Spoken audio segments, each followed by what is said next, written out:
Apalagi kalau orang memperoleh pangkat karena banyak mengeluarkan uang. Seakan-akan pangkat dan jabatan itu sekarang macam proyek, pakai tender. Siapa yang berani bayar segini naik, nggak berani minggir.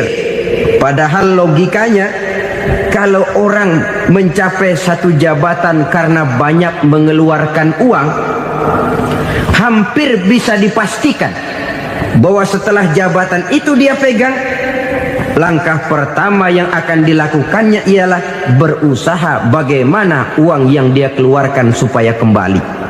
Ya paling kurang pulang modal dulu dong.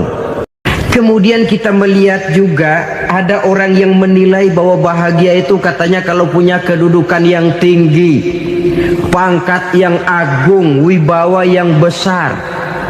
Mungkin betul, tapi mungkin juga tidak.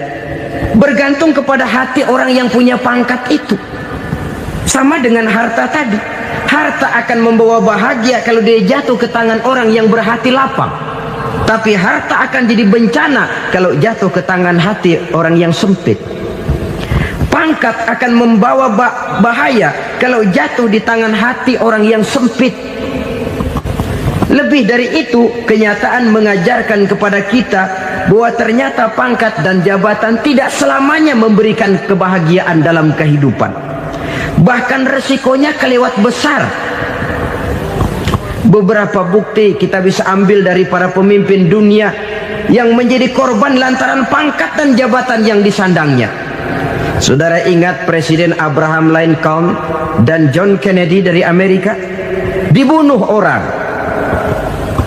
Park Chung-hee dari Korea Selatan, Ziaur Rahman dari Bangladesh, Anwar Sadat dari Mesir, terakhir Indira Gandhi dari India, menjadi korban dari pangkat dan jabatan yang disandangnya dari orang-orang yang tidak senang dia memegang jabatan itu. Dia akan mudah mengundang bencana. Sehingga pantas kalau seorang presiden terkemuka Amerika, Harry Truman namanya, dia mengatakan jabatan presiden itu, kata dia, seperti orang nunggang macan, naik macan. Harus kita taiki, kalau enggak dia bakal nerekam kita, ngeri katanya. Adapun orang yang hatinya lapang, kalau dia menerima pangkat dan jabatan, dianggapnya itu satu kesempatan untuk berbuat baik. Tapi orang yang berhati sempit, menerima pangkat dan jabatan, bukan kadang-kadang menerima, malah berusaha setengah mati mencapai dengan segala cara.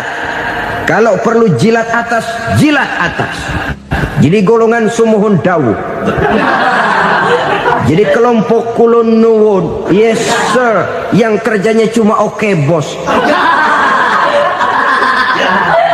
Kalau perlu jilat atas, jilat atas. Kalau perlu injak yang bawah, injak yang bawah. Perlu sikut kiri kanan, sikut kiri kanan. Yang penting pangkat dapat, jabatan dapat. Orang yang semacam ini, kalau sudah mempunyai pangkat dan jabatan, biasanya dia tidak menganggap itu sebagai amanah, tidak menganggap sebagai kesempatan berbuat baik, tapi malah kesempatan untuk memperturutkan hawa nafsunya yang dilatar belakangi oleh kesempitan hatinya tadi. Apalagi kalau orang memperoleh pangkat karena banyak mengeluarkan uang. Seakan-akan pangkat dan jabatan itu sekarang macam proyek, pakai tender. Siapa yang berani bayar segini naik, nggak berani minggir. Padahal logikanya, kalau orang mencapai satu jabatan karena banyak mengeluarkan uang, hampir bisa dipastikan bahwa setelah jabatan itu dia pegang, langkah pertama yang akan dilakukannya ialah berusaha bagaimana uang yang dia keluarkan supaya kembali. Ya paling kurang pulang modal dulu dong. Soal mikirin rakyat soal nanti, tapi ini modal harus pulang. Itu celakanya kalau orang memperoleh pangkat dan jabatan cuma karena banyak mengeluarkan uang. Jarang orang yang mempunyai keyakinan dan pandangan bahwa pangkat dan jabatan merupakan amanah. Jadi sekali lagi, pangkat dan jabatan mungkin saja membawa kebahagiaan kalau jatuh ke tangan orang yang berhati lapang. Tapi bisa jadi bencana kalau dia jatuh ke tangan orang yang mempunyai hati yang sempit. Dan lagi-lagi stresnya hati yang lapang. Lalu sebagian orang, saudara, ada yang berpandangan katanya bahagia itu kalau jadi orang terkenal, mempunyai popularitas, menjadi idola di kalangan remaja, di kalangan orang tua, di segala lapisan masyarakat. Padahal makin populer orang makin terikat dia. Ya kalau macam kita ini kan nggak punya nama, nggak populer, tengah malam buta mau nongkrong di warung Tegal aman. Tapi pangkat, jabatan, kedudukan, popularitas menyebabkan kita diikat dengan berbagai macam peraturan. Cuma mandi sama ke WC saja yang nggak dikawal.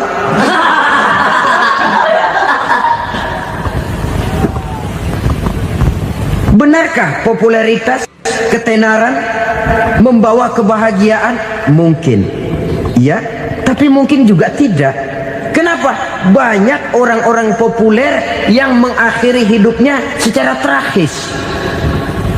Kita ambil beberapa nama. Di Amerika tahun 60-an ada bintang seksi paling terkenal yang dijuluki sex bomb, bom seks. Sampai sekarang jadi legenda, namanya Marilyn Monroe. Singkatan dobelnya itu inisialnya MM, Marilyn Monroe. Terkenal top sampai dia mati tahun 62, namanya sekarang masih saja dibicarakan orang. Kenapa dia bunuh diri? Tidak punya hartakah dia? Banyak. Kurang populerkah dia? Seluruh dunia mengenalnya. Sejak rakyat kecil sampai pejabat tinggi dia punya hubungan. Kenapa? Jenuh. Dia terlahir dalam keadaan yatim. Setelah itu tidak lama dia berangkat remaja, ibunya meninggal. Pindah dari wanita asuh ke wanita asuh sampai 12 orang ibu angkatnya. Dan kekecewaan yang paling parah, setiap laki-laki yang dekat dengannya hanya seperti kapal berlabuh. Datang dan pergi silih berganti, padahal dia merindukan seseorang yang bisa melindungi hidupnya. Dia rindukan itu dan dia tidak pernah menemukan. Itu yang akhirnya menyebabkan dia minum pil tidur kelewat dosis, minum obat tidur kebanyakan, ya tidur terus sampai sekarang.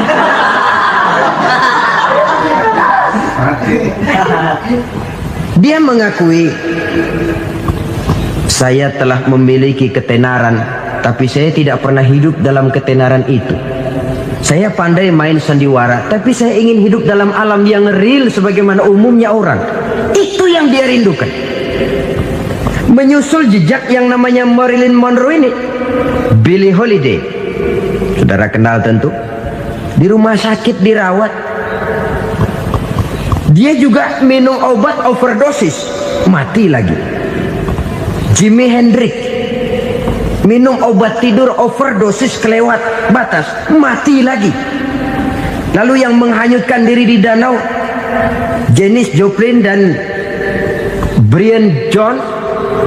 Ini orang-orang populer, orang-orang terkemuka yang mengakhiri hidup secara tragis, bukan karena tidak terkenal, mungkin karena sudah saking terkenalnya. Contoh paling belakangan, Bruce Lee.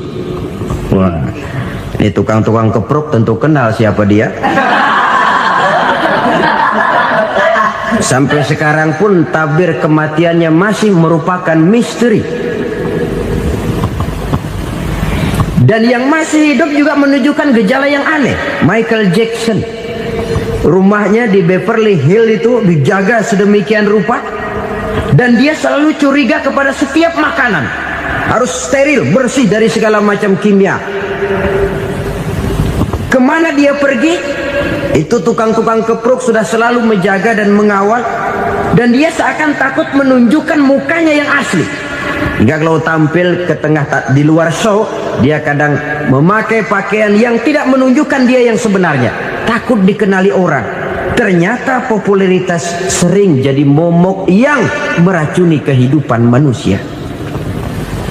Oleh karena itu, benarlah junjungan kita pada saat beliau mengajarkan orang akan bahagia kalau dia mempunyai hati yang lapang.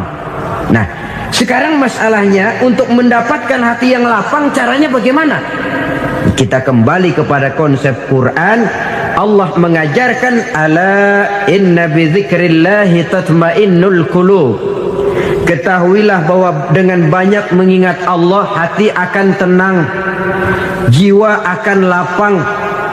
Dengan kata lain, dekat dengan agama, merasakan kehadiran Allah dekat dalam hidup.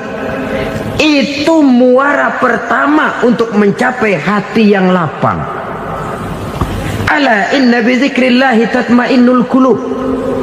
Jangan macam orang sekarang ingin mendapatkan ketenangan lalu tapak di puncak gunung, di gua-gua, di tempat sepi. Iyalah kalau nggak ada ular. Kalau tergigit ular berbisa, ketenangan belum, mati jelas itu. Islam positif untuk mendapatkan ketenangan. Ala inna bizikrillahi tatmainnul qulubi. Bahwa ketahuilah bahwa dengan banyak mengingat Allah, hati akan tenang, jiwa akan lapang, nuansa pikiran akan luas. Karena yang namanya bahagia ada dimanapun manusia berada. Di kampung ada bahagia, di kota ada bahagia, di ngarai, di lembah, di gunung, di hutan, di lautan, di angkasa luar, dimanapun bahagia itu ada kalau kita bermodalkan hati yang lapang ini. Dan hati akan lapang kalau kita dekat dengan agama. Dekat dengan harta buat sementara hati mungkin tenang, tapi ketenangan yang relatif dan temporer. Apalagi orang tiap kali tambah harta, tiap kali tambah rencana. Itu wajar. Mungkin sebelumnya saudara berpikir, kalau punya duit 5.000 enak nih. Begitu punya duit 5.000, aduh sayang kalau 10.000 aja. Tiap kali tambah harta, tiap kali lain rencana. Makin banyak rencana, makin menjauhkan kita dari yang namanya ketenangan. Padahal ketenangan merupakan unsur utama untuk mencapai bahagia. Dan ketenangan itu bermuara dalam hati manusia. Tengoklah kehidupan ini. Orang yang banyak harta dengan orang miskin, berbedakah rasa sakit yang mereka tanggungkan? Rasanya tidak. Walaupun si kaya tidur di kasur empuk berselimutkan sutra mahal, sementara si miskin meringkuk di balai bambu yang keras dan kasar. Apabila maut datang, dia juga tidak pernah pilih bulu. Maut datang menjemput si kaya di singgasana keemasannya, dikelilingi oleh para pengasuh, dayang dan idang serta para pengawal. Dan maut pun datang menjemput si miskin papa sehingga ia tergelepar di tepian jalan. Kedua-duanya bernama mati. Kalau nyata bahwa sakit yang ditanggung si kaya tidak beda dengan sakit yang ditanggung si miskin, bukan harta semata yang membuat orang bahagia. Hati yang tenang, jiwa yang lapang penuh kedamaian karena banyak berzikir dan mengingat Allah, itu merupakan modal utama untuk mencapai sesuatu yang bernama bahagia.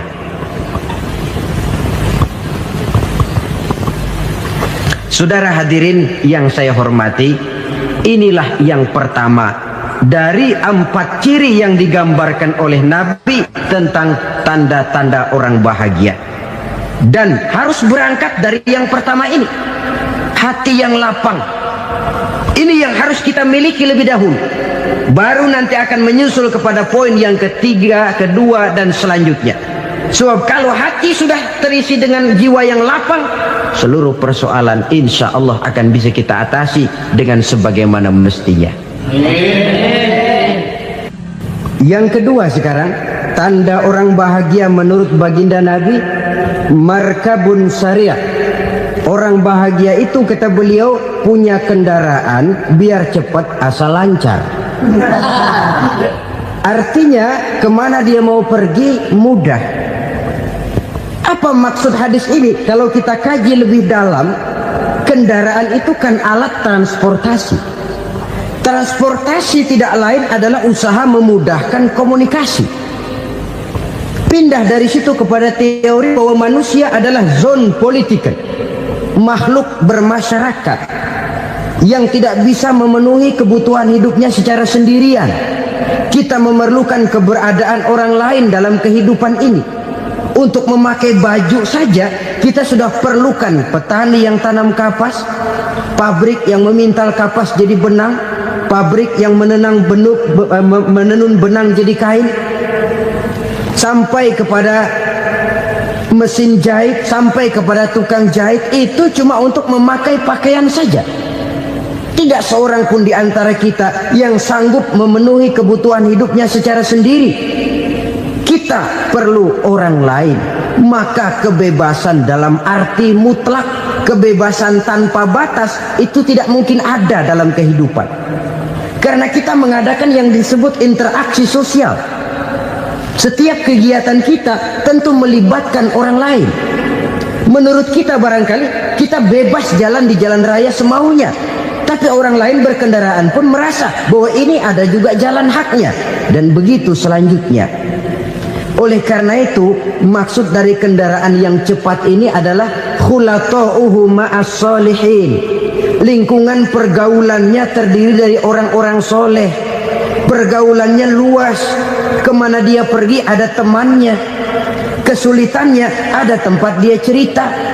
Dan kesulitan kalau sudah diceritakan kepada orang lain, taruh kata orang itu tidak bisa menolong, namun menceritakannya kepada orang yang kita percayai, kan paling kurang sudah mengurangi beban jiwa, mengurangi tanggungan batin, merasa masih ada tempat kita cerita. Maka lebih baik orang awam yang mau bergaul ketimbang orang setengah alim tapi ngunci pintu. Sebab nantinya akan timbul sikap picik, cupik pandangan, dan tidak luas menghadapi kenyataan dalam kehidupan ini. Namun yang harus kita garis bawahi, pergaulan memang mesti luas. Namun jangan sekali-kali lupa bahwa pergaulan sangat besar pengaruhnya dalam ikut membentuk kepribadian manusia. Sehari-hari bisa kita bilang, kalau kita dekat sama tukang minyak wangi, sekalipun nggak dibagi minyaknya, baunya tentu dapat. Betul? Tapi dekat sama tukang elas, walaupun nggak kena apinya, asapnya mesti kena. Kalau Syauqi mengatakan lebih jelas lagi, man asyaral asyrafa asa musyarrafan wa muasyiral anzali ghairu musyarrafin. Awalam taral jildal hakira muqabbalan bisagri lamma sara jildal mushaf. Siapa yang bergaul dengan orang mulia, dia bakal ikut menjadi mulia. Tapi siapa yang berteman dengan orang hina, dia tidak bakal ikut menjadi mulia. Tidakkah kau lihat, kata Syauqi, kulit kambing yang hina pun dicium orang ketika menjadi kantong Quran. Kulit kambing hina, kalau dia sendirian gak ada yang mau cium. Tapi begitu dia bergaul dengan Quran, menjadi kantong Quran, dipakein minyak wangi, ditaruh di tempat yang tinggi, mau diambil dicium dulu, dibawa dengan penuh hormat dan hati-hati. Kulit kambing yang hina lantaran berteman dengan Quran, numpang mujur. Tapi coba lihat kalau kulit kambing berteman dengan kayu, jadi beduk, habis. Zohor dikemplang, asar dipukul. Itu pun sedikit saja, cuma salah milih teman. Yang temannya Quran dihormati orang, yang temannya kayu lantaran jadi beduk, gelap-gelap subuh orang udah kemplangin.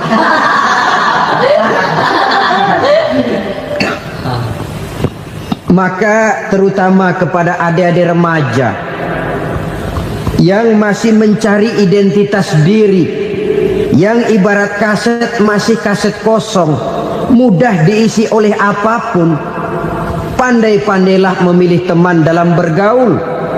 Karena banyak orang yang tadinya baik-baik, ketika terseret dalam pergaulan dengan orang yang tidak baik, kebaikannya menjadi lentur dan luntur.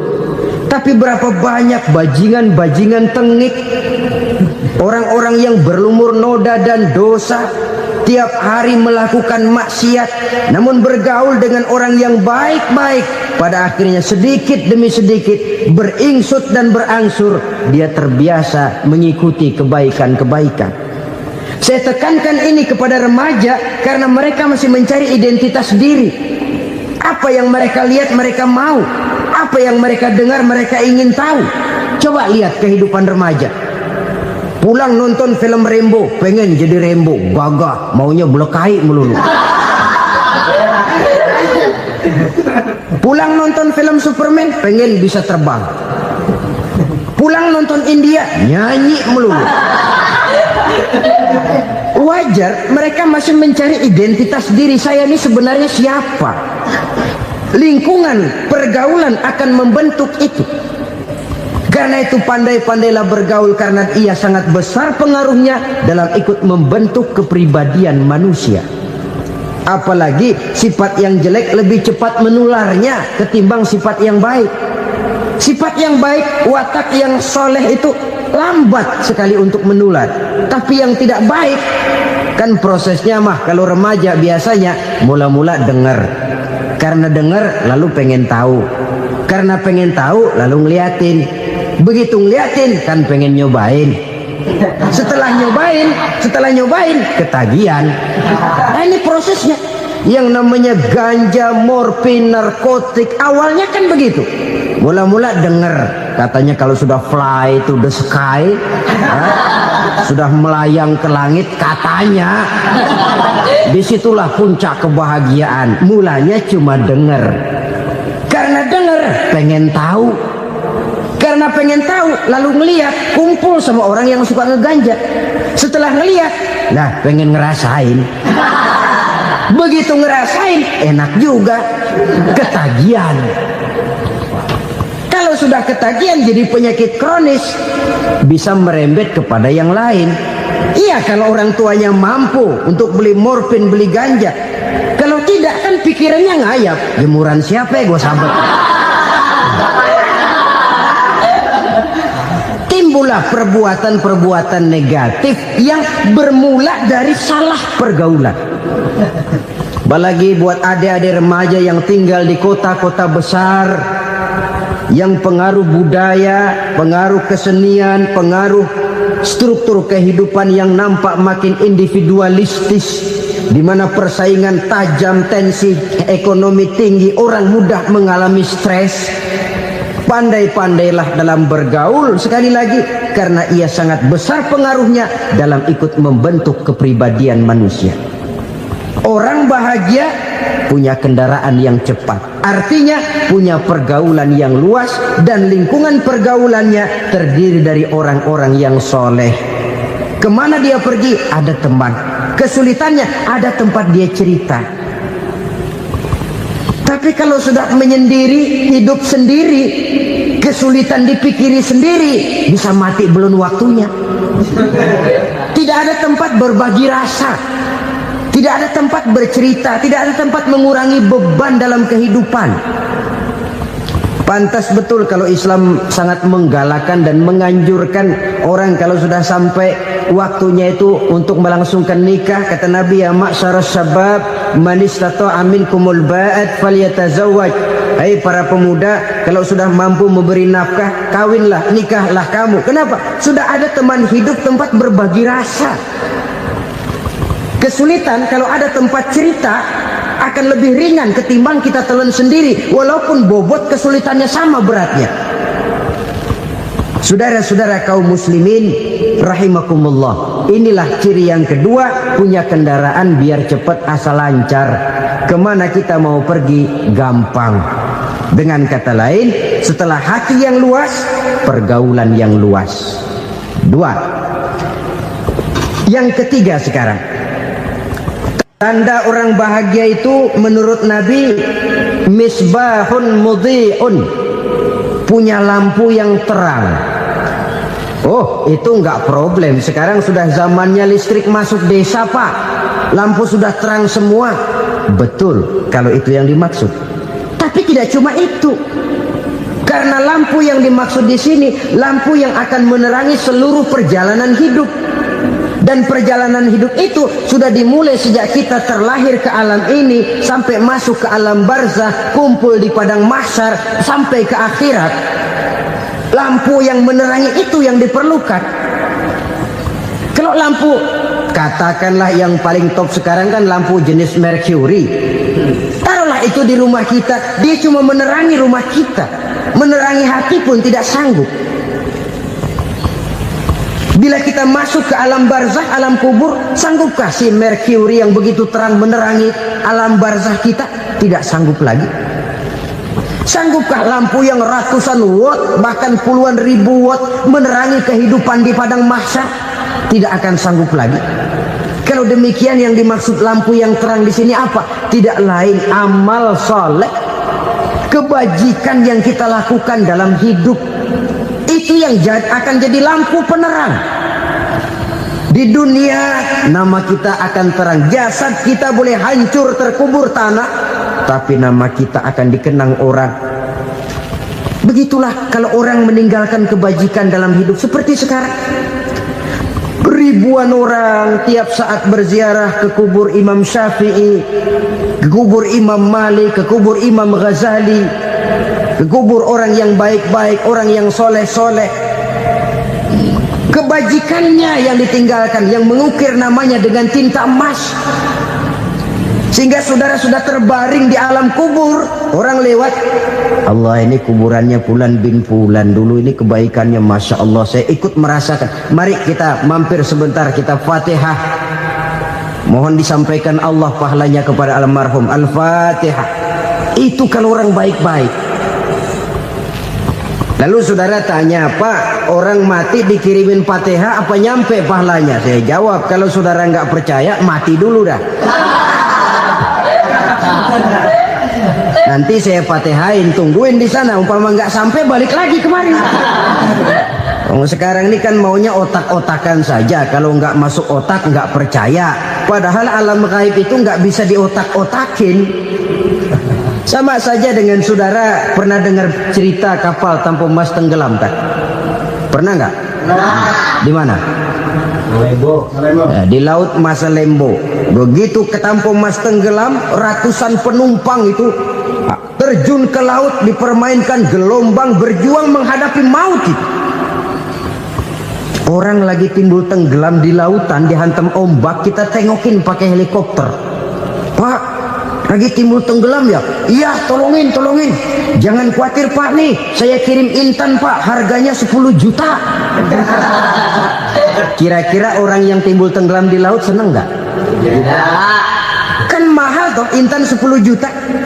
Kenapa dia nggak senang? Karena intan 10 juta dalam kondisi seperti itu tidak sanggup menyelamatkan dia. Dia akan girang kalau dikirimin ban mobil bekas, dikirimin papan terentang atau bambu. Intan yang 10 juta dia nggak girang, ban mobil bekas yang 1000 perak tuh pegang, itu yang dia girang betul. Inilah sebabnya Nabi berkata, mal mayyitu fi qabrihi illa kal ghariqil mutaghawwis. Orang yang meninggal di alam kuburnya seperti orang timbul tenggelam di lautan. Yantaziru da'watan min ahli, menunggu doa dari keluarganya yang masih hidup. Duh, bapak saya sudah meninggal, saya sayang benar sama dia. Kirimin kulkas ke kuburannya Itu sama saja dengan tadi orang tenggelam di lautan dikirimi intan yang harganya 10 juta, tidak sampai. Begitulah kalau kebajikan yang kita tinggalkan dalam hidup, sudah mati pun kubur kita masih diziarahi orang. Tapi kalau jahat yang kita tinggalkan, boro-boro lah orang mau doa lewat dekat kuburan kita juga serem. Tuh bajingan no, dulu mati dipendem di situ tuh. Jangan lewat situ, ntar kesurupan, jangan. Lewat saja orang ngeri. Konon lagi membacakan Fatihah dan mengirimkan doa. Hidup pada hakikatnya adalah kesempatan untuk berbuat baik. Maka sekali kesempatan itu diberikan, manfaatkan dengan sebaiknya. Sebab kesempatan kedua tidak akan pernah ada. Kesempatan berbuat baik di sini, di akhirat sudah pembalasan namanya. Sekali kesempatan itu dicabut, dia tidak akan pernah dikembalikan lagi. Kata Iqbal, hidup tidak mundur ke belakang, Bung. Berhenti diinjak orang, mundur hancur. Tidak ada kata mundur dalam hidup ini. Berhenti diinjak orang, mundur kecebur. Tidak ada kata lain. Harus maju dalam kehidupan, dalam artian yang positif. Hidup adalah kesempatan untuk mengumpulkan kebajikan yang sebanyak-banyaknya. Di situ nilai daripada manusia. Sekarang ini memang nggak kelihatan kok, orang yang banyak pahala sama yang banyak dosa nggak kelihatan kok. Barangkali kalau habis bikin dosa palanya pada benjol, mungkin orang takut sama dosa. Tapi sekarang sama saja, orang yang banyak dosa dengan yang nggak banyak dosa jalan bareng dari belakang, sama, nggak kelihatan beda. Tapi ada waktunya di mana pahala memegang peranan, di mana dosa diperlihatkan.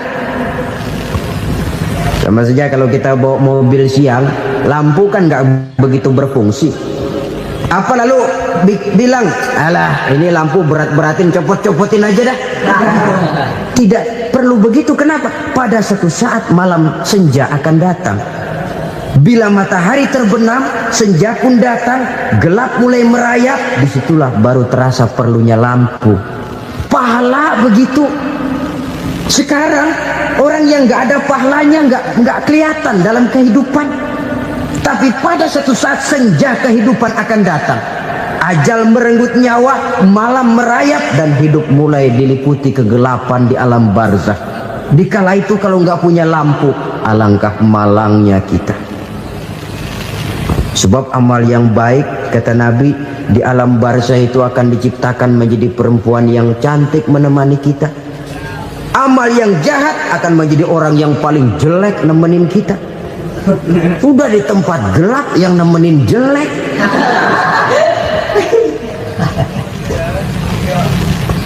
Kaum muslimin rahimakumullah. Kalau demikian masalahnya, tergantunglah kita pandai memanfaatkan waktu. Al-waktu kasayf, waktu itu cepat sekali. Yang namanya waktu itu tahu-tahu.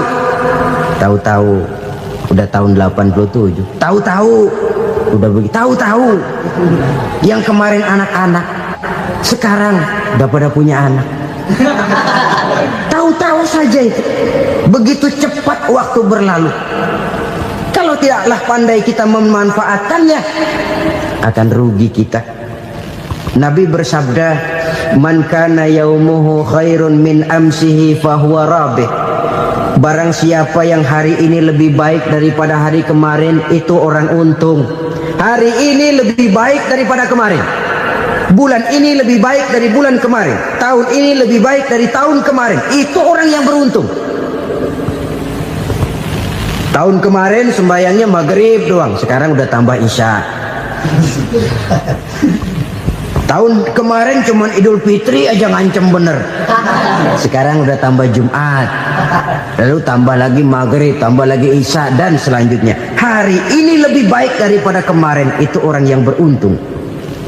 Wa man kana yaumuhu mislu amsihi fahuwa khasir.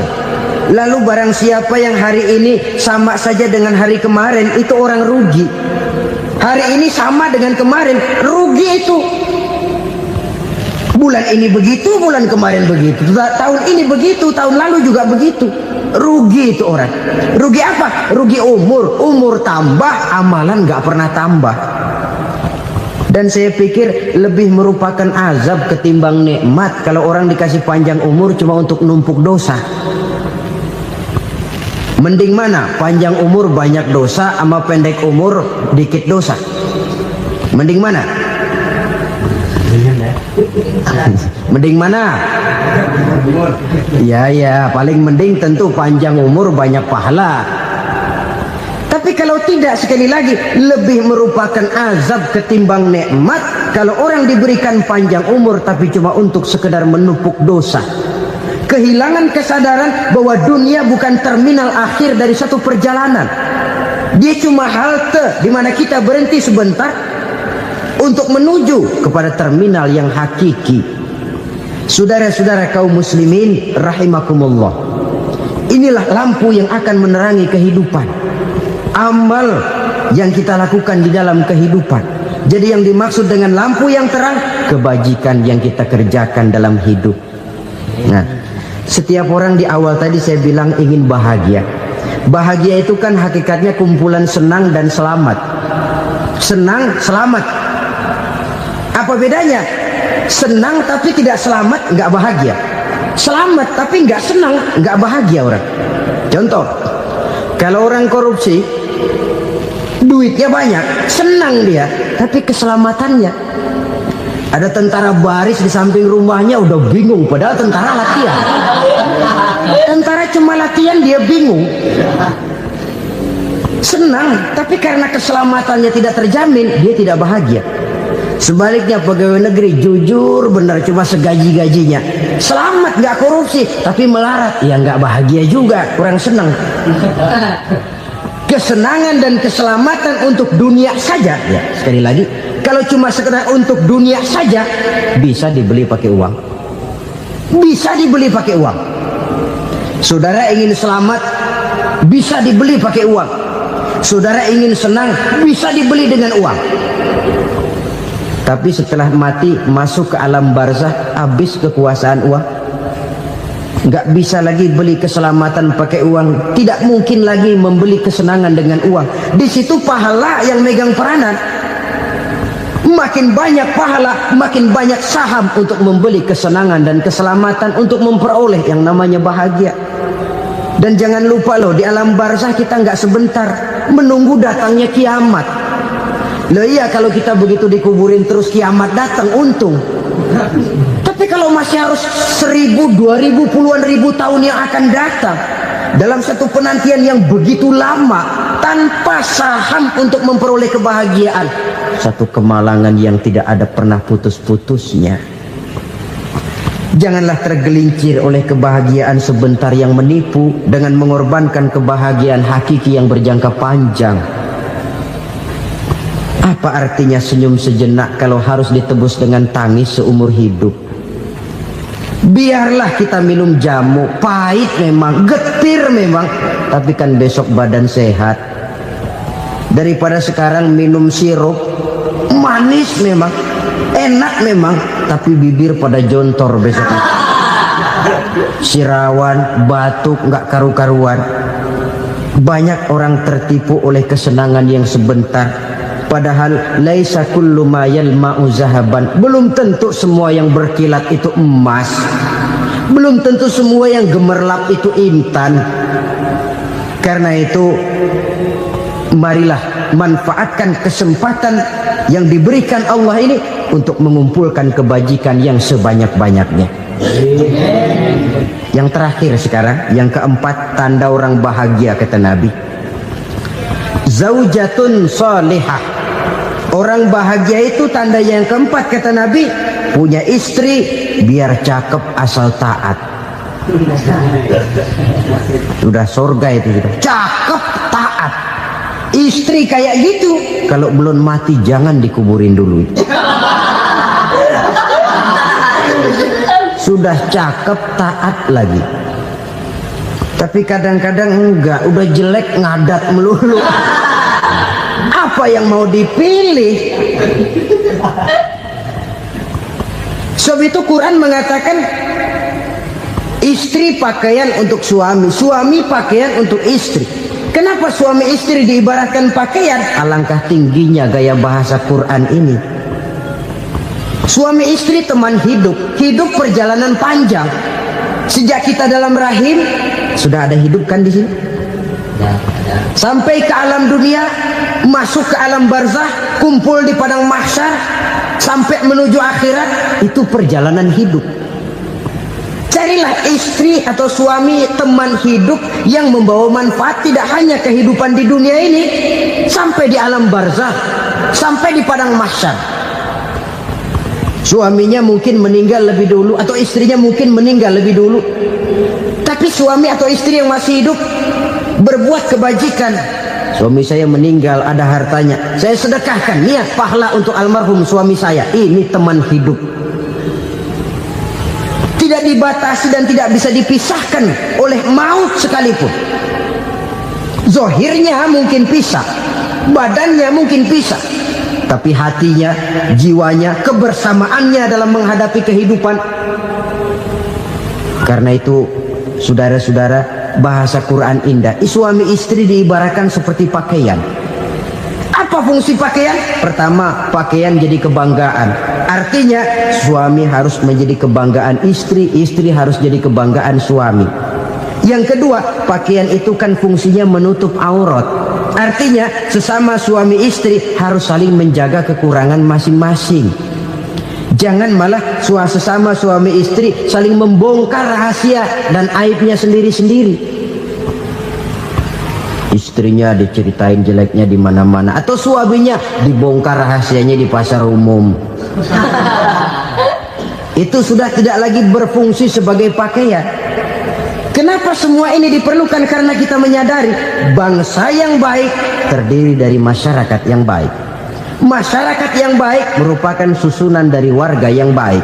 Warga yang baik adalah terdiri dari rumah tangga yang baik. Dan rumah tangga yang baik merupakan susunan dari pribadi yang baik.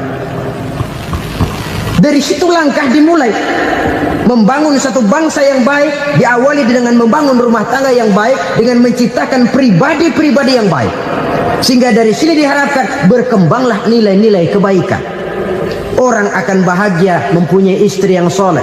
Kenapa? Tidak ada seorang suami bisa sukses jadi apapun dia, apapun profesinya. Dokterkah, kiaikah, mubalikah, petanikah, pengusahakah, pejabat tinggikah, tidak ada seorang suami yang bisa sukses tanpa peran serta istrinya. Walaupun memang peranan itu tidak begitu kelihatan, tapi sangat menentukan. Karena itu, saudara hadirin yang saya hormati, Islam sangat menghargai kaum wanita, memberikan kedudukan yang tinggi sepanjang tidak mematikan kodrat kewanitaannya. Nah, kalau sudah kesuksesan ini diawali dari rumah tangga, karier di masyarakat mudah untuk dikejar. Tapi keberantakan di rumah tangga merupakan kegagalan pertama di tempat lain. Nah, inilah saja yang dapat Al-Fakir sampaikan pada pertemuan kali ini.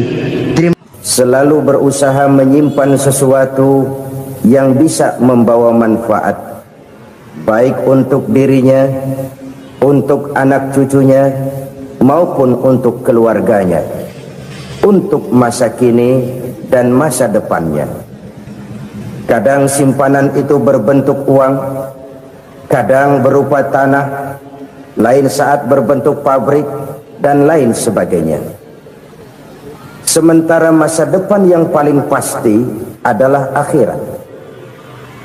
Jika untuk masa depan dunia kita rela memeras keringat, membanting tulang, pergi pagi dan pulang petang, menyimpan uang, menyimpan tanah, menyimpan pabrik, pernahkah kita merenung jika satu saat kiamat datang, kita dibangkitkan dari kubur masing-masing, berdiri di padang mahsyar untuk mempertanggungjawabkan seluruh kegiatan hidup kita di dunia ini, lalu kita akan menuju ke alam akhirat. Sudahkah kita mempunyai simpanan untuk akhirat kita? Pada pertemuan kali ini saya ingin menyampaikan sebuah hadis di mana Rasulullah sallallahu alaihi wasallam bersabda, arba'un min kanzil jannah. Simpanan sorga ada 4 macam. Yang pertama, ikhfa'us sadaqah, menyembunyikan sedekah. Saudara-saudara kaum muslimin, sebagaimana yang kita maklum bahwa Allah Subhanahu wa taala melebihkan sebagian rezeki dari kita terhadap yang lain. Ada yang kaya, ada yang setengah kaya, ada yang miskin, ada yang setengah miskin, dan selanjutnya. Ada yang gajinya kecil tapi penghasilannya gede. Ada yang penghasilannya gede tapi nggak punya gaji. Ada juga yang memang gajinya gede dan penghasilannya gede. Kelebihan rezeki merupakan sunnatullah dan tidak harus membuat kita merasa lebih dari yang lain. Bahkan sebaliknya, kelebihan itu harus membuat kita ringan tangan untuk menolong mereka yang memang memerlukan pertolongan. Kalau saudara diberikan ilmu, maka pertanyaan akhirat cuma satu: ilmumu kau amalkan untuk apa? Kalau saudara diberikan umur yang panjang, pengadilan akhirat juga bertanya satu: umurmu kau habiskan di mana? Tapi kalau saudara diberikan harta, pengadilan akhirat akan bertanya dua: hartamu kau dapat dari mana, kau belanjakan kemana? Dari mananya ditanya, dan kemananya juga ditanya. Oleh karena kita akan dimintakan pertanggungan jawab, maka amanah yang bernama harta ini harus kita gunakan dengan sebaik-baiknya. Ada penggunaan yang merupakan kewajiban, itu zakat namanya. Ada penggunaan yang sewaktu-waktu, itu infak namanya. Ada yang lebih sewaktu-waktu lagi, dan itu sedekah namanya. Zakat dia terikat oleh haul dan nisab, oleh putaran batas waktu dan ukuran dari harta itu sendiri. Sedangkan infak terikat oleh situasi dan kondisi perekonomian seseorang. Sedangkan sedekah tidak terikat dengan apapun. Dalam kondisi seperti apapun kita bisa melakukan sedekah dengan yang terkecil sekalipun. Sampai-sampai Rasulullah SAW mengajarkan, la tahqiranna minal ma'rufi syai'an walau an talqa akhaka biwajhin talik. Atau ada hadis, tabassumuka fi wajhi akhika laka sedekah. Senyumanmu kepada temanmu adalah sedekah. Jadi untuk melakukan sedekah tidak harus dalam berbentuk uang. Dengan ilmu kita bisa sedekah, dengan tenaga kita bisa bersedekah, dengan pikiran kita bisa bersedekah, bahkan senyum kepada teman itu pun sedekah. Jadi kalau sedekah dengan uang memang belum punya uang, nyengir aja banyakin. Itu asal pada tempatnya, jangan lalu ketemu tiang listrik cengengesan. Tentu tidak pada tempatnya dan tidak wajar. Nah, sedekah yang paling dicintai Allah adalah sedekah yang disembunyikan. Artinya jauh dari sifat riya. Kan kadang-kadang ada orang sedekah itu disebutkan namanya, apa tidak bagus? Kalau memang niatnya ikhlas, ya bagus-bagus saja. Untuk memberikan sugesti kepada yang lain. Si Fulan bin Fulan nyumbang sekian, diumumkan. Boleh kalau niatnya untuk memberikan rangsangan kepada yang lain supaya dia menyumbang lebih besar dari orang tadi. Tapi kalau itu mendatangkan riya, maka sedekah yang paling dicintai Allah adalah sedekah yang disembunyikan. Tangan kiri saja tidak tahu apa yang diberikan oleh tangan kanan. Sedekah yang dilakukan dengan ikhlas akan merupakan perbendaharaan surga, tersembunyi dari pandangan orang lain, tidak seorang pun tahu. Karena memang sikap yang baik adalah melupakan kebaikan dan mengingat kesalahan. Itu salah satu ciri orang bahagia. Orang yang selalu mengingat kesalahannya dan berusaha melupakan segala kebaikannya. Kalau dia akan ada kebaikan, dia tidak bisa ikut, dia merasa rugi karena dia merasa belum pernah berbuat baik. Tapi kalau akan melakukan kesalahan baru, dia ingat kesalahan yang sudah-sudah, sehingga terhalang baginya untuk melakukan satu kesalahan baru. Demikianlah saudara-saudara, bahwa Allah melebihkan rezeki sebagian kita dari yang lain, agar terjadi tolong-menolong dalam kehidupan ini. Jadi kesenjangan yang nature, kesenjangan yang alami, itu sunnatullah. Ada yang kaya, ada yang miskin, ada yang kelas menengah. Nah, kenapa lalu sekarang kita berusaha mengentaskan kemiskinan? Oleh karena adanya kesenjangan struktural. Kalau yang kaya bisa semakin kaya, kenapa yang miskin tidak bisa naik jadi ikut sedikit kaya? Sebab pada dasarnya Islam adalah agama yang sejak turunnya sudah berupaya memerangi kemiskinan. Bahkan dikatakan kemiskinan itu mendekatkan kepada kekufuran. Orang kalau miskin udah dekat banget sama kafir. Gampang menjadi kafir. Berapa banyak saudara-saudara kita yang oleh karena soal perut, oleh karena soal materi, terpaksa meninggalkan dan menanggalkan akidahnya, menjual petunjuk yang diberikan Allah dengan kesenangan dunia yang cuma sebentar ini. Na'udzubillah tsumma na'udzubillah. Jadi makin kita sembunyikan satu sedekah, semakin banyak perbendaharaan kita di surga. Sedekah yang paling dicintai Allah adalah sedekah yang disembunyikan. Malahan ada seorang sufi, dia punya kebiasaan kalau pergi sholat Jumat dia bawa uang, itu uang dia taruh di bawah tikar masjid. Dia niat sedekah kepada siapa saja yang nemuin itu duit. Maksudnya apa? Supaya yang nemuin nggak tahu siapa yang punya duit. Demikian dia saking ingin menyembunyikan sedekahnya. Karena sifat ria itu bisa memakan amal kita sendiri. Ria itu termasuk menyebut-nyebut kebaikan kita. Orang yang suka nepuk dada, sedikit-sedikit ngitungnya kalau nggak gua. Tuh kalau nggak gua tuh. Tuh yang belas itu kalau nggak gua. Iya kalau nggak lu kenapa emang? Orang yang suka menepuk jasad, biasanya memang begitu saudara-saudara. Kalau perang lagi berkecamuk, orang nggak sempat ngaku jadi pahlawan. Tapi begitu perang selesai, yang kagak kenal bedil ngaku pahlawan, mas. Itu sesuatu yang biasa. Oleh karenanya, orang-orang yang ikhlas dalam bersedekah, disembunyikannya sedekah itu Allah cinta betul.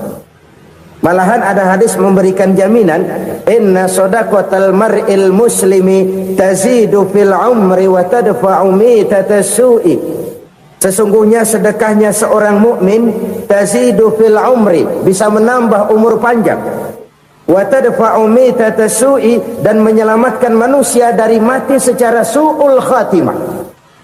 Jadi siapa yang kepengen panjang umur, banyaklah sedekah. Yang bosan hidup, pelit terus. Sedekah menambah panjang umur dan menyelamatkan manusia dari mati secara su'ul khatimah. Pak, katanya umur itu nggak bisa ditambah, nggak bisa dikurangin. Kapan? Kalau ajal sudah datang. Fa idza jaa ajaluhum la yastakhiruna sa'atan wa la yastaqdimun. Kalau ajal datang tidak bisa dimajukan, tidak bisa dimundurkan.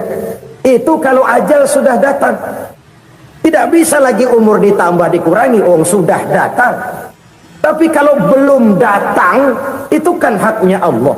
Mau ditambah, mau dikurangi, hak prerogatif Allah. Sebagai pencipta manusia, Allah Maha Kuasa dan Maha Mampu. Sedekah ini menambah panjang umur dan menyelamatkan manusia dari mati secara su'ul khatimah. Itu orang mati kan sama ya, kondisinya mati, nggak nafas. Tapi hakikat mati kan lain-lain. Ada yang mati itu husnul khatimah, baik akhirnya. Misalnya lagi ngaji mati, lagi sholat mati, lagi sedekah mati. Ini yang dinamakan dengan husnul khatimah, baik di akhirnya. Sebaliknya ada yang su'ul khatimah, jelek di akhirnya. Ini yang jadi catatan akhir. Lagi nyekek botol, mampus. Lagi banting kartu, modar. Su'ul khatimah, jelek pada akhirnya. Sedekah menyelamatkan manusia dari mati secara su'ul khatimah. Dan kita semua kepengen mendapat husnul khatimah, jauh dari su'ul khatimah. Oleh sebab itu yang bisa menyelamatkan kita dari penyakit itu antara lain adalah sedekah yang disembunyikan, yang dikerjakan dengan ikhlas karena Allah, tidak karena kepengen dipuji orang, tidak karena ingin dikatakan orang pemurah. Sebab orang dermawan itu orang yang memberi tanpa harus diminta. Kalau masih harus diminta, ya belum dermawan namanya, masih harus diminta. Kalau nggak diminta ya tulus, lolos, polos. Saudara-saudara kaum muslimin rahimakumullah, harta adalah amanat dan akan kita pertanggungjawabkan. Allah melebihkan rizki sebagian kita dari yang lain agar kita saling tolong menolong, bantu membantu. Nabi janjikan siapa yang meringankan beban saudaranya muslim di dunia, Allah akan meringankan bebannya di akhirat nanti. Sebuah jaminan dari baginda Nabi. Si orang yang kita bantu barangkali tidak bisa membalas, Allah yang akan membalas lewat jalan lain yang tidak pernah kita sangka-sangka. Ada orang tanya, Pak, ini ada orang nyumbang masjid sambil marah-marah, gimana? Saya bilang sumbangannya aja ambil, marahnya jangan. Marahnya jangan diambil, itu urusan dia. Saudara-saudara kaum muslimin rahimakumullah, umat Islam ini kan umat yang punya potensi besar. Kadang kita merenung, kenapa kadang-kadang pembangunan masjid kok lambat sekali? Kalau hotel hari ini peletakan pertama, bulan depan peresmian. Supermarket hari ini peletakan batu pertama, minggu depan peresmian. Tapi kalau sudah yang namanya masjid, kadang-kadang peletakan batu pertama sekaligus jadi batu terakhir. 3 tahun, 4 tahun, campur nebar jalak di jalanan, duit dijaring kayak ikan sepat. Apa tidak ada orang Islam yang kaya? Banyak. Apa tidak ada pengusaha muslim yang jadi konglomerat? Ada. Lalu yang belum banyak itu yang komit terhadap nilai-nilai agamanya. Akhirnya kita jatuh jadi umat yang lemah. Belum ada pengusaha konglomerat muslim buka pabrik supermi cap beduk misalnya umpamanya atau pabrik kecap cap sorban supaya identitas keislamannya sedikit kelihatan. Kita jatuh jadi umat yang lemah karena potensi tidak terinventarisir dengan baik. Kita ini ibarat kompor yang cuma matengin nasi orang lain. Potensi kita dimanfaatkan oleh orang lain. Ukhuwah Islamiyah kita baru terbatas kepada silaturahmi. Ukhuwah di bidang ekonomi kita lemah, ukhuwah di bidang kebudayaan kita lemah, apalagi ukhuwah di bidang politik kita lebih rapuh lagi. Padahal ukhuwah itu adalah totalitas kehidupan manusia, menyangkut ipolek sosbud, memerlukan nilai-nilai ukhuwah. Jadi oleh karena itu mari kita menyadari di dalam harta kita, walaupun kita yang cari pergi pagi pulang sore peras keringat banting tulang, di sana ada harta anak yatim, di sana ada hak masjid, di sana ada hak pesantren, di sana ada hak jihad. Berbahagialah seseorang apabila dia oleh Allah dijadikan keran. Keran itu menyimpan air, tapi tidak untuk dirinya, tapi disalurkannya kepada mereka yang memang memerlukannya. Saudara-saudara kaum muslimin rahimakumullah, ini yang pertama. Jadi perbendaharaan surga adalah menyembunyikan sedekah. Orang lain nggak tahu, kita pun nggak pernah ngitung-ngitung. Kita anggap lewat begitu saja, padahal itu deposit akhirat. Satu. Yang kedua, perbendaharaan surga itu apa? Wa kitmanul musibah, menyembunyikan kesulitan. Kadang orang takut menghadapi kesulitan, tapi makin kita merenung, hidup ini kan sebenarnya urusan. Takut sama urusan ya jangan hidup. Tandanya orang hidup itu kalau punya urusan. Urusan melupakan problem, problem sering menimbulkan kesulitan. Kesulitan bukan untuk ditakuti, tapi untuk diatasi dan dicarikan jalan keluarnya. Siapa sih orangnya yang nggak pernah sulit-sulit? Makin tinggi status sosialnya, makin gede urusannya. Makin tinggi kualitas imannya, makin berat tingkat kesulitannya. Cuma memang yang namanya enak itu seperti pelangi. Biang lala itu nggak pernah di atas kepala kita, di atas kepala orang melulu. Lo sih enak lo, kata kita. Dia juga bilang yang enak kan lo. Pelangi itu nggak pernah di atas kepala kita. Kata tukang beca, aduh enak ya naik Mercy. Kata tukang beca, apa yang di dalam mobil Mercy? Aduh enak bener tukang beca, di jok ngeringkuk ngorok pules bener. Saya kamar pakai AC sejuk, tempat tidur sutra empuk, alga spring bed, kulak kulik nggak bisa pules kalau belum minum Valium, belum tidur. Enak bener tukang beca, di jok ngorok nggak tahu wetan kulon. Si tukang becak bilang yang di Mercy enak, yang di Mercy bilang tukang becak enak. Inilah enak. Nggak pernah di atas kepala kita, di atas kepala orang lain melulu enak itu. Nah, saudara-saudara,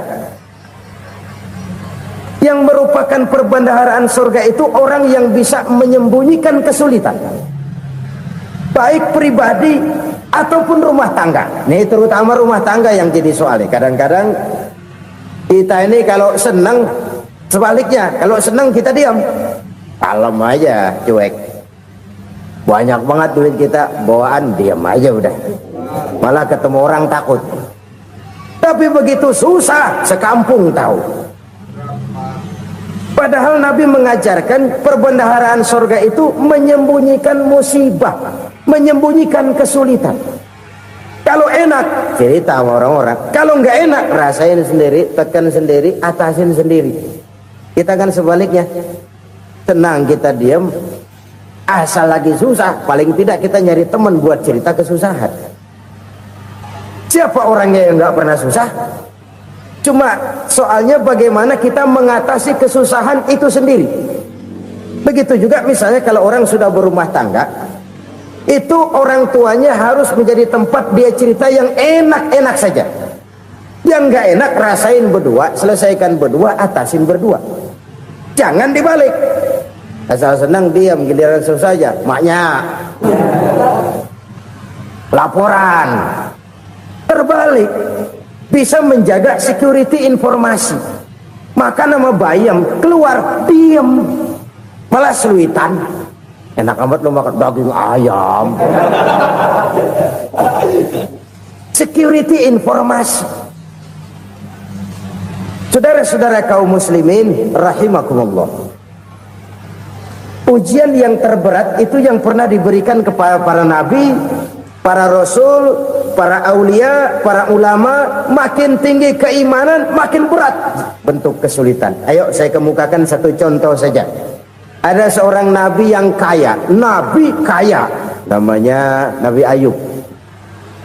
Iblis kalau orang begini kan keki, ibadahnya rajin, kaya. Nih yang kayak begini susah digodain. Kalau ibadahnya rajin, miskin, enggali bisa disogok. Sini imannya mantap, ibadahnya rajin, kaya, nabi lagi. Oh, tapi namanya iblis nggak kurang akal. Laporan, Tuhan, kenapa Les? Ya ini bahasa saya, bahasa Qurannya sih nggak gitu. Itu hambamu yang namanya Ayub, dia rajin ibadah cuma karena dikasih kaya aja. Coba kasih miskin dia, berhenti dia sembahyang. Ah, kamu bisa aja. Saya tahu Ayub itu hambaku yang ikhlas. Saya buktiin Tuhan, silahkan. Dibuktiin lah, iblis turun ke alam ini. Yang mula-mula dia lakukan, dia rusak sawah ladang Nabi Ayub. Dia binasakan binatang ternak Nabi Ayub. Sehingga dalam waktu singkat jatuhlah Nabi Ayub dari orang paling kaya jadi orang paling miskin. Beliau masih ibadah di mihrab dalam masjid. Datang iblis. Saudara Ayub, ya, lagi ngapain? Ibadah. Nyembah Allah, nyembah Allah. Oh, percuma.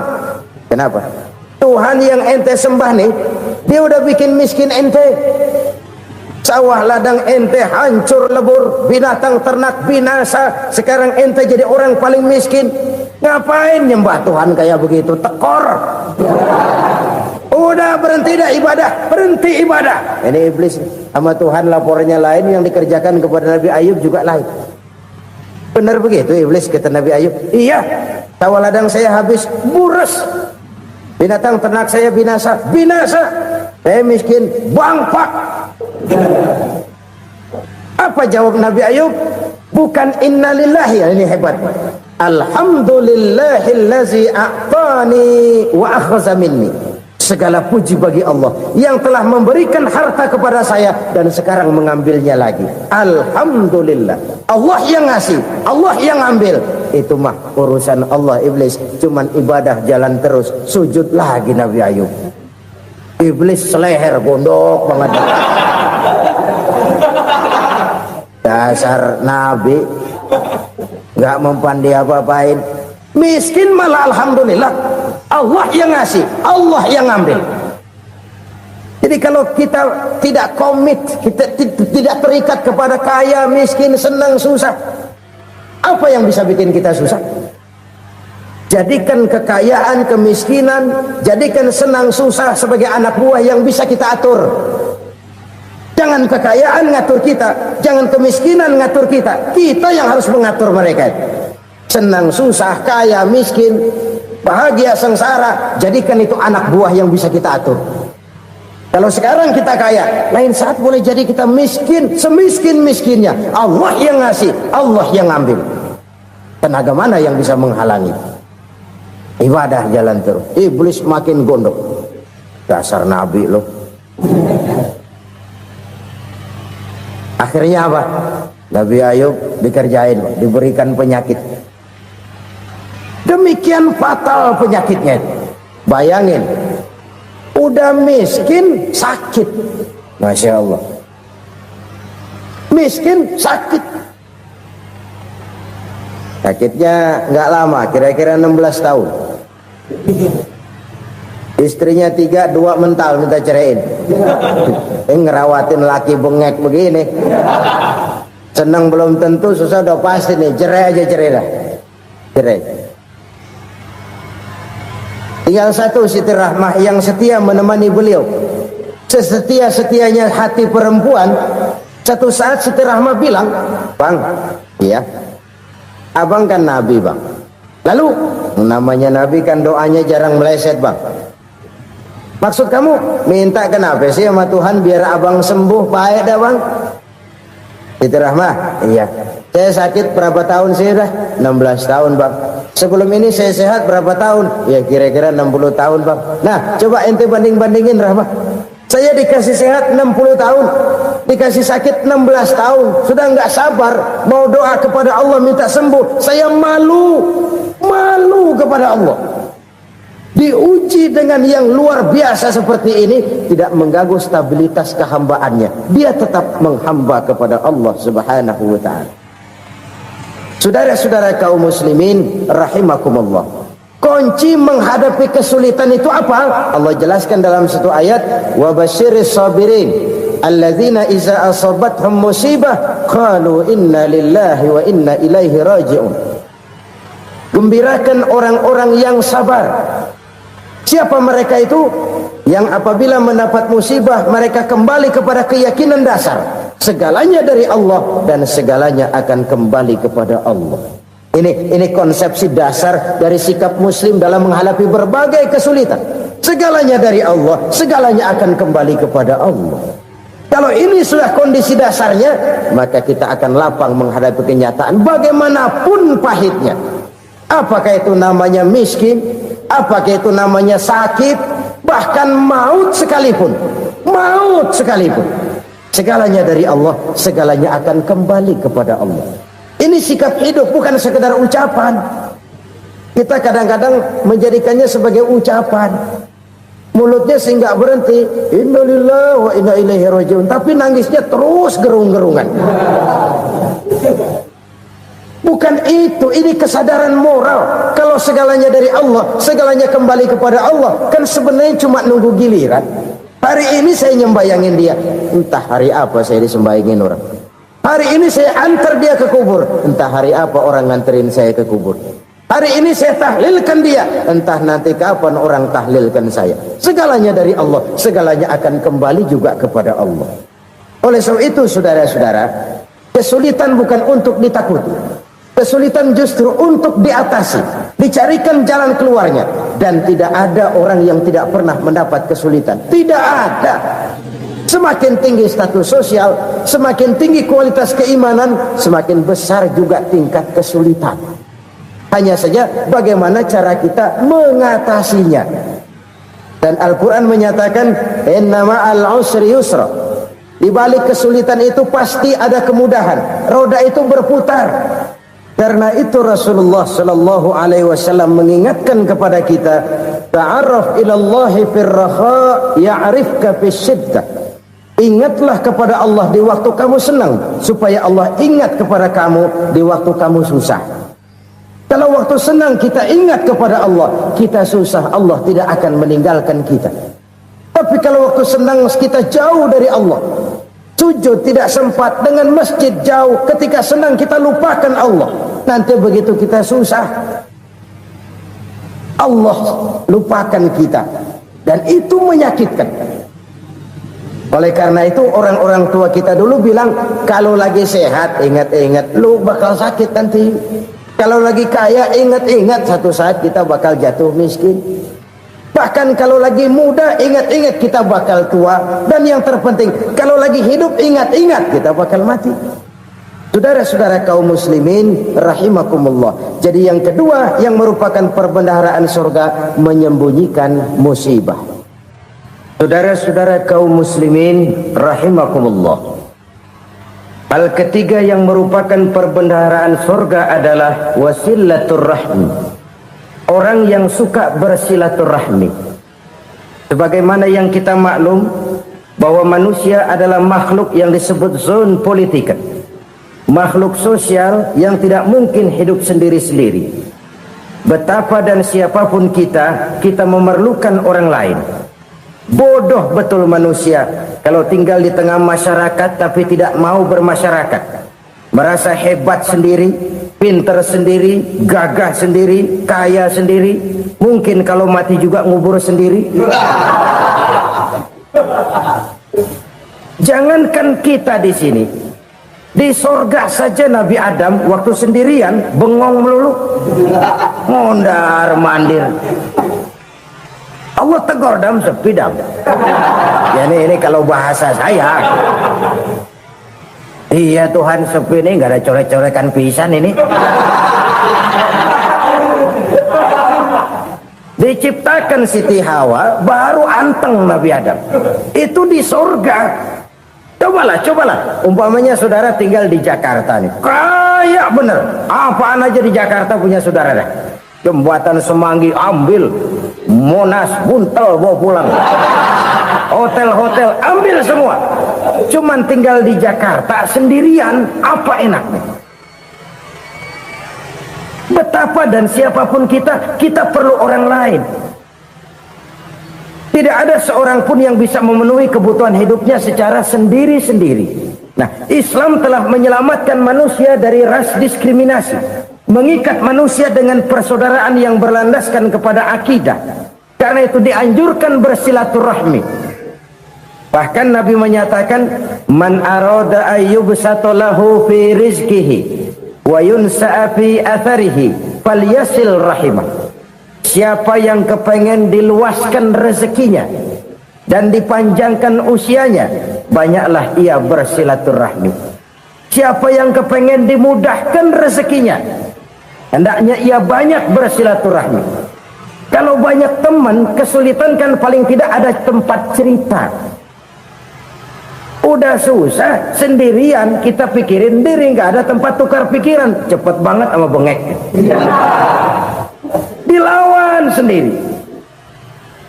Nah, secara makro kita bisa berkata, tidak mungkin ada kemenangan kalau tidak ada kekuatan. Tidak ada kekuatan kalau tidak ada kesatuan dan persatuan. Tidak mungkin ada kesatuan dan persatuan tanpa semangat silaturahmi. Kalau umat Islam mau menang, dia harus kuat. Kalau umat Islam mau kuat, dia harus bersatu. Kalau umat Islam mau bersatu, dia harus membudayakan silaturahmi ini. Bahkan sampai-sampai kata Nabi, kalau bisa cari nilai tambah. Apa? Silman qata'ak. Bersilaturahmilah kau kepada orang yang marah denganmu. Masya Allah, indahnya ajaran agama kita. Orang yang marah pun kepada kita, kata Nabi, kalau bisa bersilaturahmilah kepadanya, kepada orang yang marah itu. Di situ nilai tambah. Cuman jujur nih hadis, ngucapinnya gampang, ngamalinnya yang berat banget. Orang marah sama kita, kita disuruh silaturahmi, ada apa malu? Lu marah, ada gua marahan lagi, tunggu pikirin. Saudara-saudara kaum muslimin rahimakumullah. Tapi ini yang diajarkan, bahkan ini yang dicontohkan oleh baginda Rasul. Bagaimana begitu mudah, misalnya satu saat Abu Jahal ini ngatur strategi bagaimana bikin Muhammad celaka. Dia gali lubang di depan tempat tidurnya. Dia tutupin daun korma. Terus dia panggil seseorang, ke sini. Kasih tahu Muhammad, pamannya sakit keras, minta ditengokin. Berangkat orang ini ke sana. Muhammad, labbaik. Pamanmu sakit keras, dia minta ditengokin. Baik, saya akan datang menjenguk beliau. Berangkatlah Nabi ke rumah Abu Jahal tanpa prasangka apapun. Abu Jahal udah pasang setil, selimut 3 rangkap setengah dipakai, persis kayak orang meriang. Tapi sembari ngintip dari balik selimut, begitu Muhammad buka pintu, nah masuk perangkap nih. Muhammad jalan menuju tempat pembaringan. Makin lama makin dekat, makin lama makin dekat, makin dekat ke lubang yang dipasang oleh Abu Jahal itu. Dalam hati Abu Jahal, terus dah jatuh, mampus dah lo ini. Mampus lo hari ini nih. Apa yang terjadi? Malaikat Jibril datang. Muhammad, pamanmu cuma pura-pura sakit. Di depan tempat tidurnya ada lubang perangkap supaya kamu jatuh ke situ. Sudah, kamu pulang. Balik kanan Nabi. Sudah hampir jatuh ke lubang, balik kanan, pulang. Bayangin kecewanya Abu Jahal. Muhammad dikit lagi, Muhammad dikit lagi. Enggak paman, saya pulang aja. Emosi bangun dari tempat tidur, enggak sadar kalau lagi pura-pura sakit. Lompat ngejar Nabi, dia lupa dengan lubang yang dia gali. Serak, nyemplung sendiri ke dalam lubang.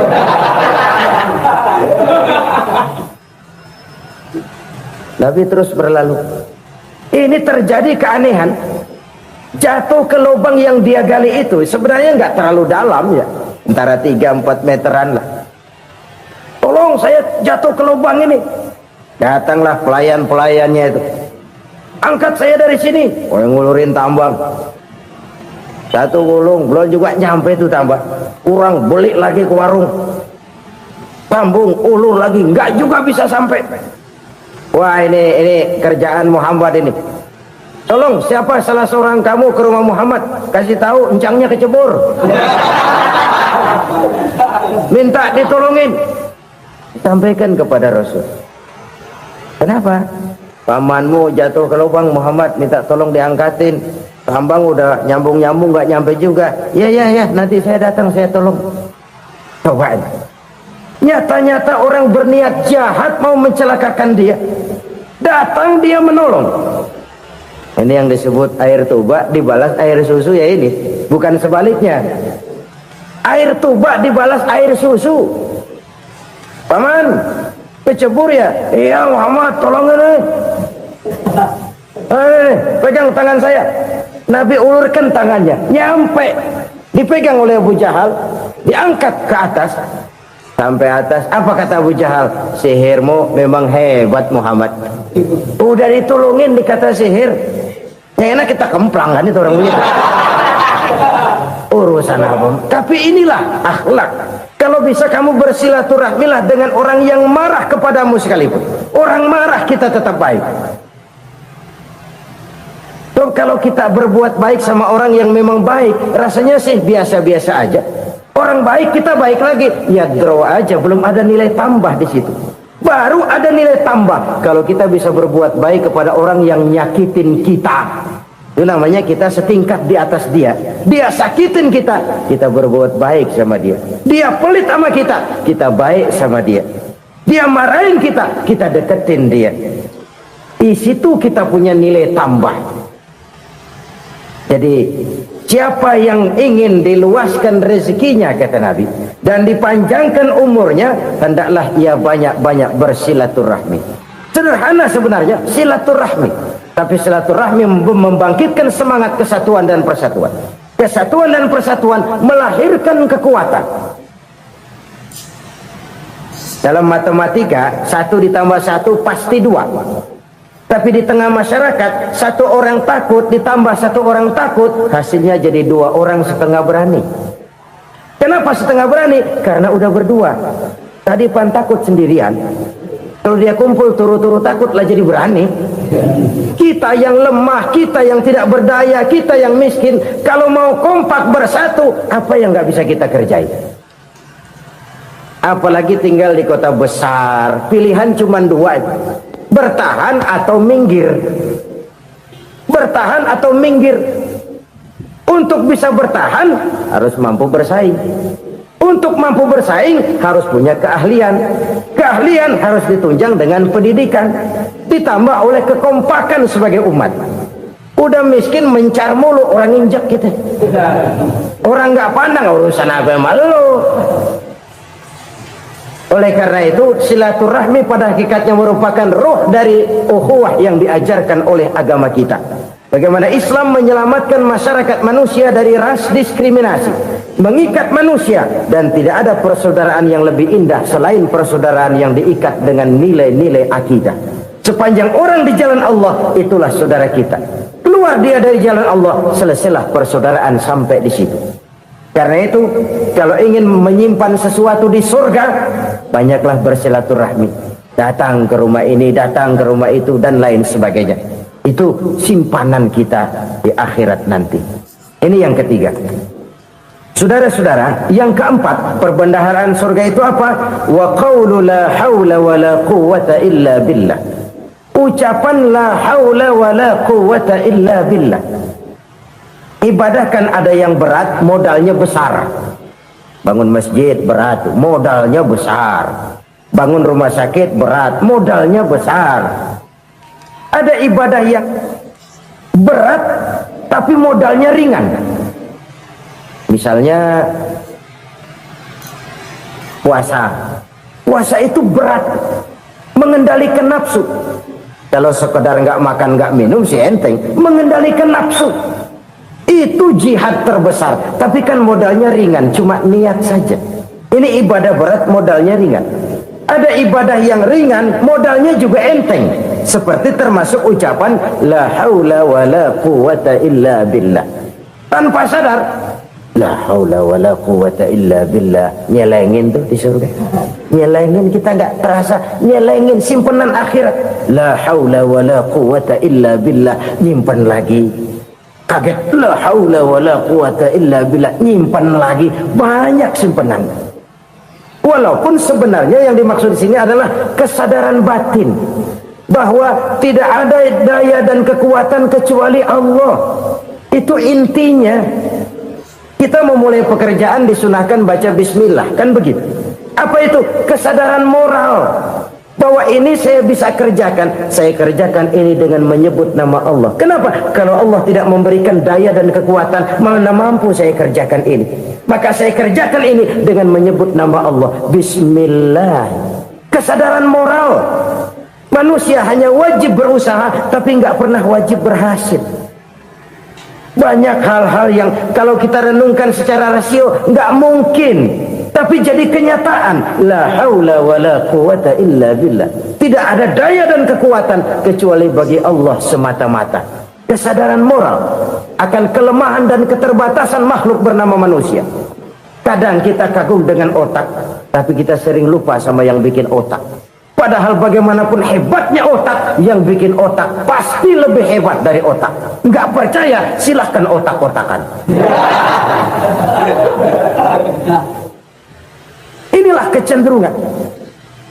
Kita kagum dengan pesawat-pesawat mutakhir, bukan main, besi gede banget terbang itu. Alangkah hebatnya. Lalu apa yang bikin otak tidak lebih hebat dari itu semua? Kita puji laut, apa yang bikin laut tidak lebih hebat dari laut itu? La haula wa la quwwata illa billah. Tidak ada daya dan kekuatan kecuali Allah. Apa yang bisa kita lakukan kalau tidak karena daya dan kemampuan yang diberikan oleh Allah kepada kita? Lahirlah sikap tawadu, rendah hati, tidak melonjak menjadi angkuh dan sombong, sadar akan kelemahan dan keterbatasan diri sebagai makhluk yang diciptakan oleh Allah Subhanahu wa taala. Jadi satu sisi ini ucapan yang berpahala, la haula, jadi wiridan. Pada sisi lain ini kesadaran moral, sikap mental, kesadaran batin bahwa yang punya daya dan kekuatan itu cuma Allah. Kita nggak pantas untuk sombong. Sebab sombong itu pakaiannya Allah. Kita nggak sedang pakai pakaian Allah, kegedean. Dan makin kita renungi, makin terbentur. Apa sih yang bisa kita sombongin? Kita mau sombong apa? Kaya, pintar, itu kan semua relatif. Di atas langit masih ada langit lagi. Jadi oleh karenanya, marilah kita menyadari, manusia hanya wajib berusaha, tapi tidak pernah wajib berhasil. Yang berusaha saja tidak wajib berhasil, apalagi yang tidak berusaha. Islam bukan agama orang pemalas yang selesai sholat lalu ngelohom, nggelenggem ayem-ayem. Tapi Islam bukan agama orang sombong yang setelah berusaha lalu tidak memerlukan Allah. Kita bisa saja bikin proyeksi, tahun sekian kita bakal panen besar menurut perhitungan otak. Tapi ada kejadian lain. Apa? Tikus ngambek. Habis itu dimakanin tikus, panen gagal. Proyeksi rasional gagal oleh tikus-tikus yang ngambek itu. Bisa saja terjadi. Tahun depan kita panen besar, urung. Kenapa? Musim panas panjang. Nah, sekarang ini koran-koran bikin berita musim mengalami penyelewengan. Bukan cuma manusia yang nyeleweng sekarang. Musim pakai nyeleweng. Mestinya kan musim hujan udah selesai, masih hujan-hujan juga. Musim. Nah sekarang kita boleh bikin proyeksi, kita bakal panen besar. Tahu-tahu musim panas panjang, sawah retak, air kering. Cari teknokrat yang paling botak, suruh pendekin tuh musim panas. La haula wa la quwata illa billah. Inilah kesadaran moral. Saudara, saya teringat satu saat ada seorang konglomerat. Umurnya ya kira-kira 70-an. Satu saat dia ditanya oleh wartawan, "Pak, umur Bapak berapa sih?" "Ya paling 10 tahun." 10 tahun? 10 tahun? Anak Bapak berapa orang? Satu saja? Satu. Harta Bapak berapa? Ya paling-paling bangsa 7 juta kali. 7 juta? Iya. Pak, kenapa Bapak bohongi saya? Bapak punya buku biografi. Koran-koran, majalah-majalah banyak memuat cerita riwayat hidup Bapak. Saya tahu umur Bapak 70. Kenapa bilang cuma 7 tahun? Saya tahu anak Bapak 8. Kenapa cuma bilang 1? Saya tahu harta Bapak miliaran, mungkin triliunan. Pabrik di mana-mana, bank di mana-mana. Kenapa bilang uang Bapak cuma 7 juta? Nah, kata si konglomerat tadi, "Kamu benar, Nak, kamu benar. Umur saya kalau jumlahnya memang 70, Nak. Cuman ingat-ingat saya, baru 7 tahun terakhir ini saya sujud. Baru 7 tahun terakhir ini saya berusaha dekat dengan Allah. Saya laksanakan perintahnya, saya jauhi larangannya. 7 tahun inilah rasanya yang ada nilainya di hadapan Allah. Yang 63 tahun matong, kelabu, kelem umur gue. Habis untuk maksiat, untuk munkarat. Maka ketika ditanya tadi, umur saya 7 tahun itu. Oh begitu Pak. Oh iya. Lalu anak Pak, anak Bapak kan 8. Kenapa bilang cuma 1? Nah, kalau jumlah hitungannya memang anak saya 8. Tapi dari 8 orang ini rasanya cuma 1 nih yang bakal jadi buah hati, belahan jantung, pelanjut cerita, penerus sejarah, bakal jadi anak soleh yang akan mendoakan saya. Cuman 1 rasanya anak saya ini yang bakal jadi buah hati saya, besar-besaran saya, yang akan mendoakan di kubur saya, yang akan mendoakan di akhirat saya. Yang 7 orang mana? Masya Allah, yang satu tenggeng, yang satu nyekek botol ngolo, yang satu nggak karu-karuan. Makanya saya bilang 1 anak saya yang akan bisa mendoakan saya. Oh begitu Pak. Iya. Nah harta Pak, harta Bapak kan triliunan. Pabrik Bapak di mana-mana. Uang Bapak hampir di tiap bank-bank besar. Kenapa bilang cuma 7 juta? Betul kau Nak. Harta saya kalau jumlahnya memang miliaran, triliunan mungkin. Tapi yang saya ingat baru 7 juta tuh yang saya belanjakan di jalan Allah. Saya nyumbang masjid, saya santuni yatim piatu, saya bantu pembangunan pesantren, saya bantu pembangunan rumah sakit Islam. Itu yang akan saya bawa pulang ke akhirat, yang 7 juta itu. Yang triliunan itu nanti akan diperebutkan oleh anak-anak saya sebagai waris saya. Jadi harta saya 7 juta itu yang bakal nemenin saya di akhirat, yang akan saya bawa pulang jadi teman saya. Saudara-saudara kaum muslimin, jangan-jangan orang tua itu adalah kita-kita ini. Jangan-jangan kita-kita ini adalah orang tua itu. Jangan-jangan itu potret dari diri kita masing-masing.